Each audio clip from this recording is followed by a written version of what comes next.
Olá, gente, como estamos todos? Todo mundo bem?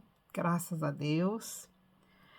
Eu estou bem. Foi outro dia bem busy aqui para mim, bem ocupado, porque a minha amiga está indo embora hoje. Nós fomos passear, fazer um passeio por Londres, mais um. Passei numa igreja linda, maravilhosa, e foi na capela de oração para interceder. Foi uma delícia, foi muito bom. Chorei. Então, hoje nós vamos começar o eu cometi um erro no último vídeo dizendo que era Joel, não, nós vamos estudar o livro de Jonas. O profeta Joel vai ser mais na frente. Eu nem sei quando é que nós vamos vai ser mais na frente, porque o profeta Joel, ele já viveu depois da Babilônia, né. Então, vai ficar bem mais para frente. Mas vamos estudar o profeta Jonas, porque ele viveu antes do profeta Isaías. Jonas viveu quase que viveu na mesma época do profeta Elias e do profeta Eliseu. Desculpa. Então, nós vamos estudar o profeta Jonas, porque ele foi mandado exclusivamente como profeta para Nínive. Ele era de uma escola de profetas do norte da Galileia. Quer dizer, ele era do reino do norte. Ele nasceu no reino do norte. Então, era de se esperar que ele fosse profetizar em Samaria, mas não. Ele, ele era da escola de profetas e o Senhor determinou que ele fosse para Samaria. Então, possivelmente o profeta Isaías conheceu a história, claro, né? Do profeta Isaías também era de uma escola de profetas, mas o profeta Isaías era da escola de profetas da Judéia, do norte, do Reino do Sul. E Jonas era profeta, mas lá de cima de Samaria, possivelmente ele tem estudado na escola de Betel, tá? A mesma escola que anos depois, muito depois, foi responsável pela morte do profeta que nós terminamos de estudar, o profeta Amós, tá bom? Só para a gente situar na história. Então, o profeta Jonas, ele era conhecido, então ele conhecia o profeta Elias e o profeta Eliseu, possivelmente era um dos discípulos, um dos alunos, né, que passou também pela escola. Lembra que quando Elias foi tomado, que Eliseu ficou, eles estavam numa casa de profetas e eles passaram por uma casa de profetas lá em Jericó, também tinha uma escola de profetas em Jericó.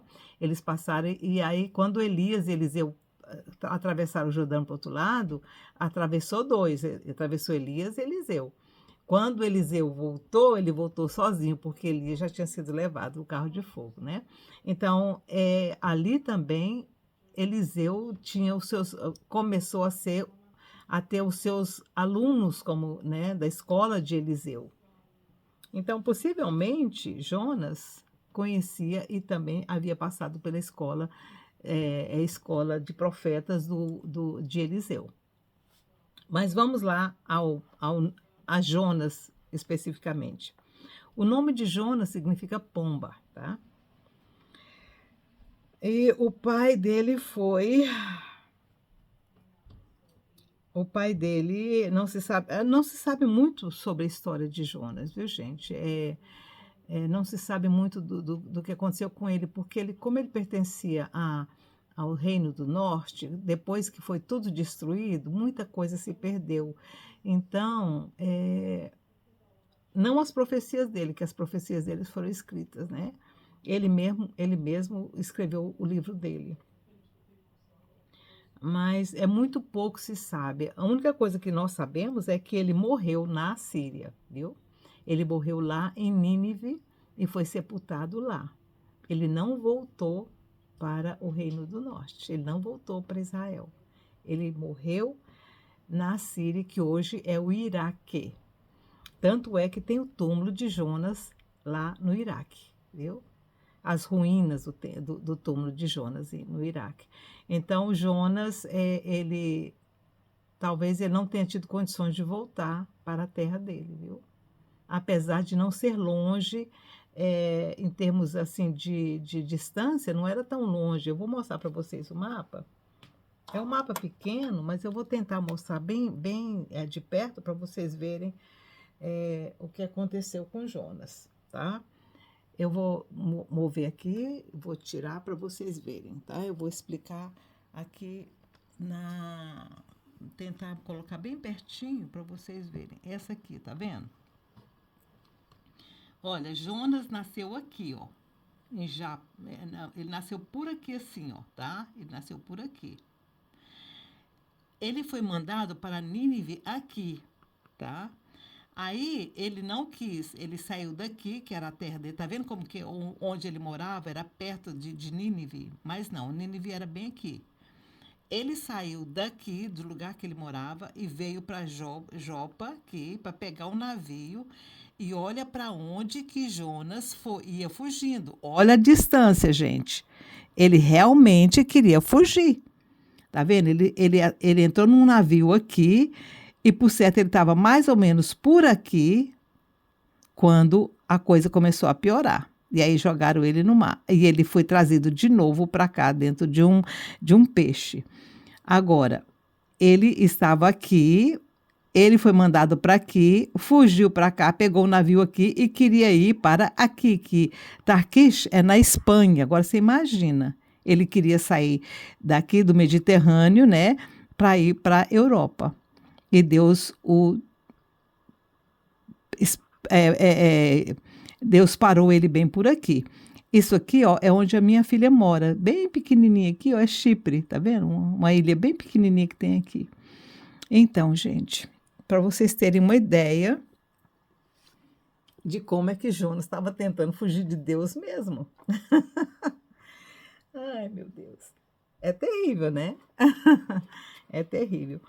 Segundo a história, ele estava no reino de Jeoás, que era o pai de Jeroboão II. O Jeoás, ele também reinou por muito tempo, tá? Ele reinou por muito tempo. Jeoás foi depois de Acás, viu? Aquele da Jezabel. Então, vamos lá. Vamos ler o capítulo de Jonas. Vamos lá.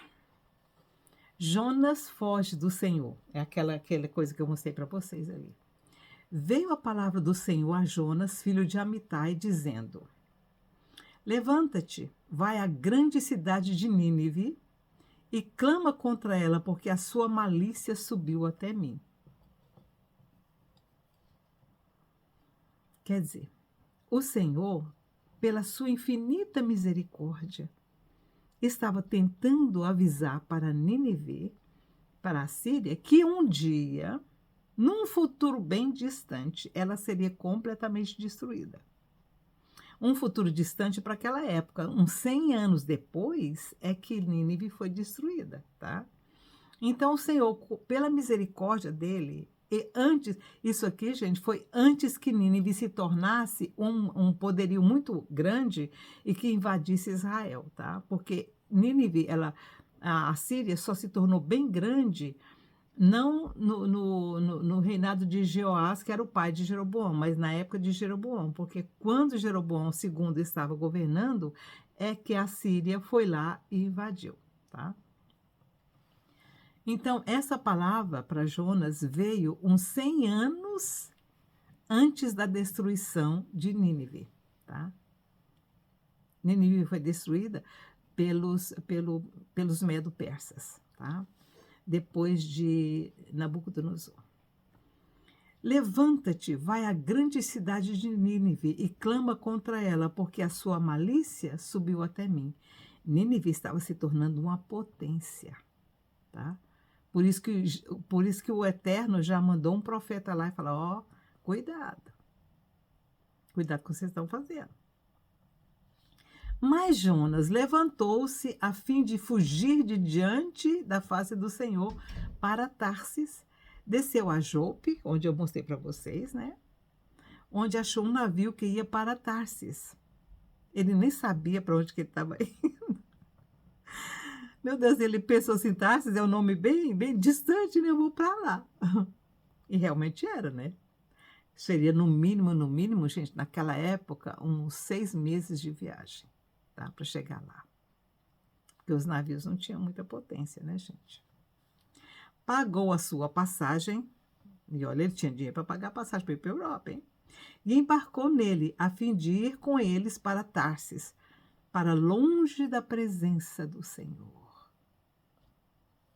Olha a ignorância de Jonas. Ele pensava que podia fugir. Ele pensava que o Eterno só estava lá em Israel. Ele não imaginava que o Eterno, né, ele habita toda a redondeza da terra. Era para vocês terem uma ideia de como é que, naquela época, o conhecimento que existia do Eterno era muito pouca, gente, era muito pouca. E ele pertencia a uma escola de profetas. Gente, vocês imaginam hoje o privilégio que nós temos? Nós temos um privilégio incrível de conhecer um Deus. Hoje, o nosso Deus é muito, mas muito maior do que o que eles imaginavam que o Eterno fosse. Eles achavam que o Eterno só existia num lugarzinho, que o Eterno só podia ser buscado lá em Jerusalém, que o Eterno, no caso de Jonas, só poderia ser buscado em Betel ou em Samaria, ou lá nos montes, né? Hoje nós temos um conhecimento muito maior. Mas o Senhor mandou ao mar um grande vento e fez-se no mar uma grande tempestade, de modo que o navio estava a ponto de se despedaçar. Gente, o mar Mediterrâneo, ele é muito, como é que eu falo? É muito traiçoeiro. Ele está calminho, aí de repente, gente, de uma hora para outra ele muda. Quando eu estou lá em Chipre, eu já mostrei para vocês.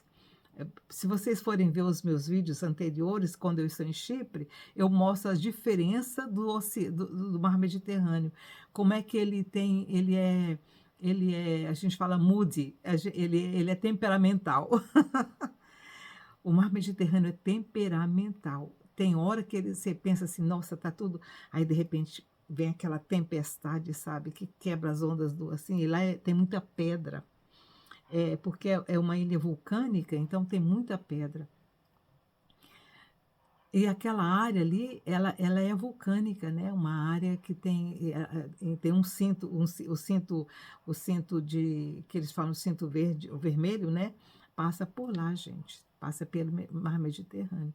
Aquele mar Mediterrâneo já secou e já encheu de água muitas vezes, viu? No mínimo 3 vezes. Ele já secou, virava só lagoazinha e depois ele enchia de novo. Agora é uma época que ele está cheio, né? Mas sabe-se Deus lá quando é que ele vai esvaziar de novo. Depende de novo de mais um terremoto que acontecer por lá para fechar a entrada da água do mar lá. E aí ele vai secando devagar, porque vai evaporando, porque é uma água muito salgada. Aí ele vai evaporando até ficar só lagoas. Aí depois vem um outro terremoto, abre de novo lá a foz, e aí entra a água do mar do Atlântico, porque o que abastece o mar Mediterrâneo é a água do Atlântico, tá? Mas o Senhor mandou no mar, como eu disse, né, uma grande tempestade. Então temeram os marinheiros e clamava cada um ao seu Deus. Naquela época eram muitos deuses, né? E lançaram ao mar carga do navio, porque eles era um navio mercante e que de vez em quando levava alguém, né, que pagava para ir, mas era um navio mercante, para o aliviarem de seu peso. Jonas, porém, tinha descido, né, tinha descido para o porão do navio, onde se deitou e dormia um profundo sono. Ele realmente queria esquecer que o Eterno tinha chamado ele para um ministério, né, para uma missão. E ele não queria essa missão. O mestre do navio chegou-se a ele e lhe disse: Como podes dormir? O navio se jogando para quanto é lado e ele lá dormindo. Gente, eu já andei aqui cruzando daqui para Irlanda. E quando o navio está daquele jeito, você se sente tão mal, não tem como você dormir. Você deita porque se você não deita, você vomita, né? Você tem que deitar para você ficar calma, né? Eu deitava mesmo no solo do navio, porque eu estava sentindo muito mal. Então, eu imagino, mas o Jonas conseguiu dormir naquela tempestade toda. E aí, o mestre do navio chegou-se a ele e lhe disse: Como podes dormir? Levanta-te e invoca o teu Deus. Talvez assim ele se lembre de nós para que não pereçamos. Aí, por certo, ele foi lá para cima, né, para onde estava todo mundo. Então disseram cada um ao seu companheiro: Vinde e lancemos sortes, para que saibamos por que nos sobreveio este mal. E lançaram sortes e a sorte caiu sobre Jonas. Bom, gente, naquela época, tudo que acontecia, até hoje, né, gente? A gente sabe que tudo que acontece tem a mão do eterno, né? E naquela época não era diferente. Então eles falaram: está acontecendo isso com a gente, alguém aqui fez alguma coisa errada. Tem alguma coisa errada com todo mundo. Então vamos ver quem que fez alguma coisa errada aqui. Com certeza, gente, muita gente tinha feito coisa errada ali naquele navio, né? Mas como o tratamento era para Jonas, a sorte caiu sobre Jonas. Então lhe disseram: Declara-nos tu agora, por que nos sobreveio este mal? Que ocupação é a tua? De onde vens? Qual é a tua terra? De que povo és? Jonas não falou nada para ninguém. Ele chegou lá, comprou passagem, desceu lá para o porão e foi dormir. Aí eles perguntaram, depois que a desgraça tinha acontecido, aí queriam saber quem era ele, né? Gente, vamos saber quem é as pessoas antes de colocarmos elas na nossa vida? É? Não é melhor do que depois causar uma tempestade dessa? Eu tenho essa experiência, viu? Aí respondeu-lhe Jonas: Eu sou hebreu e temo o Senhor, o Deus do céu que fez o mar e a terra. Olha que ele não disse que ele era israelita, ele disse: Eu sou hebreu. Então os homens se encheram de grande temor e lhe disseram: O que é isso que fizeste? Pois sabiam os homens que fugia da presença do Senhor, porque eles tinham contado. Disseram-lhe: Que te faremos nós? O que nós vamos fazer com você agora? Para que o mar se acalme?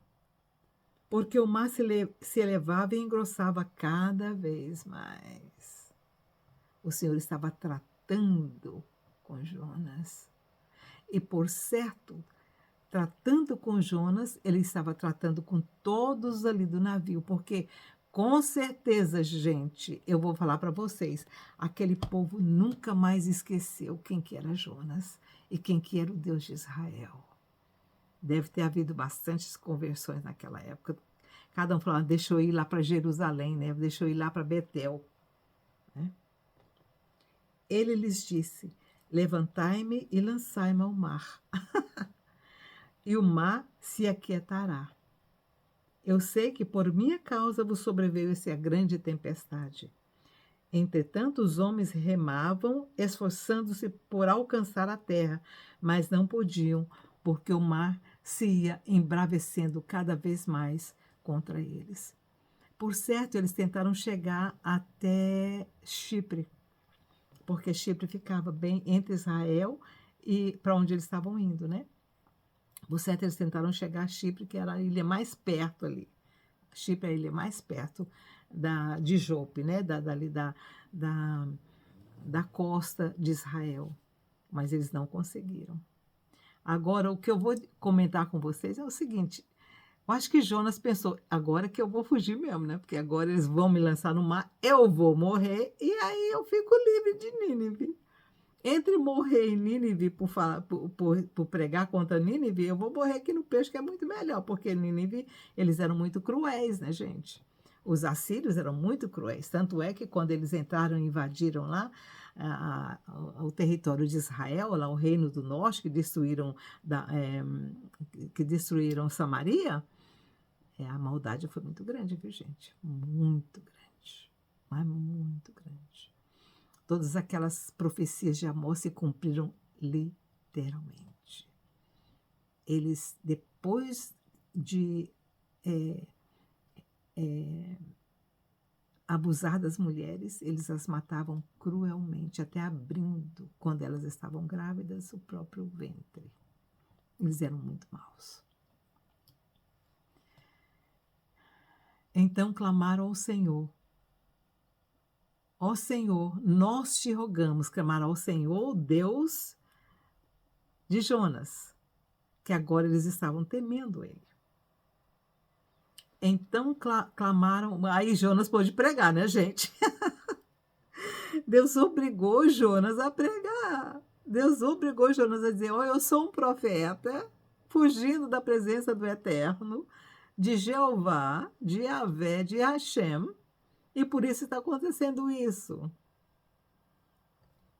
Então clamaram ao Senhor: ó Senhor, nós te rogamos, não nos deixes perecer por causa da vida deste homem. E não ponha sobre nós sangue inocente, porque tu, Senhor, fizeste como te aprouve. Está vendo como eles reconheceram que aquilo que estava acontecendo com eles era a mão do Eterno?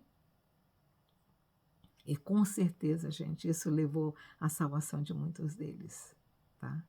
Então, aquela situação, podemos dizer que Jonas tentou burlar o Eterno, e o Eterno usou a situação que Jonas criou para trazer mais pessoas para ele.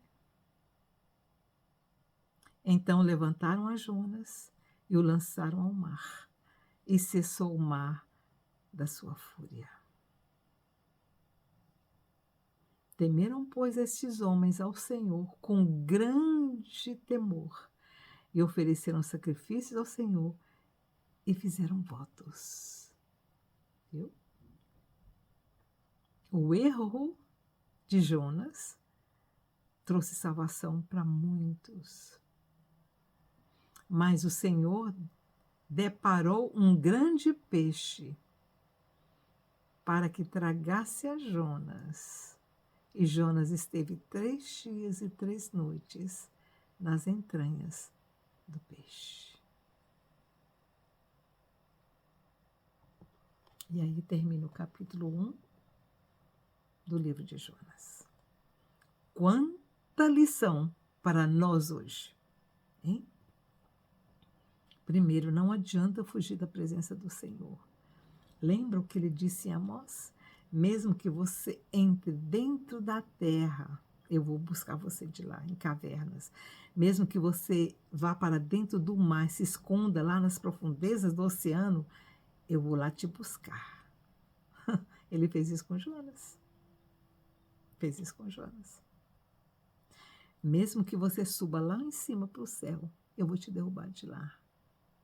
Então, quando o Senhor tem um propósito na vida de alguém, ou quando o Senhor tem um propósito na vida de uma nação, não tem nada, dica de nada que vai impedir isso de acontecer. O Senhor tinha um propósito na vida de Jonas, porque Nínive estava precisando da mensagem de Jonas. Jonas tinha medo de Nínive. Jonas tinha medo do povo da Assíria, porque ele sabia que se ele fosse para lá, possivelmente ele ia perder a vida.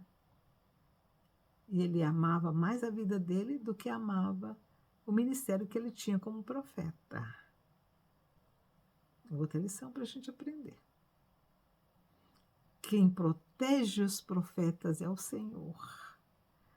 E se alguma coisa acontecer com o profeta, como aconteceu com todos os profetas, gente, que até agora todos os profetas que nós estudamos morreram de forma não muito agradável.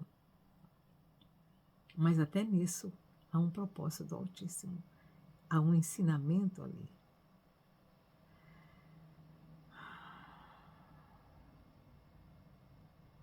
O Senhor preparou o peixe, o Senhor causou a tempestade, o Senhor preparou o peixe, Jonas foi jogado e o peixe o engoliu.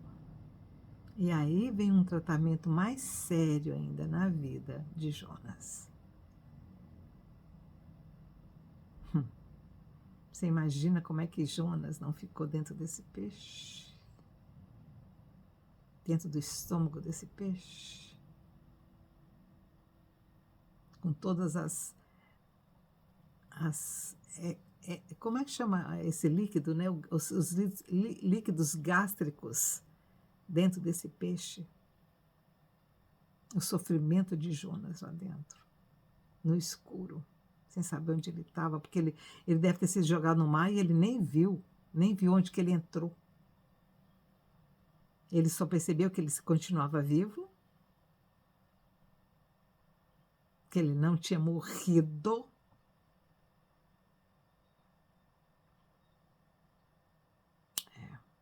Essa é uma surpresa que muitos vão ter quando passarem daqui, principalmente os ateus, quando eles se sentirem presos num lugar escuro, conscientes.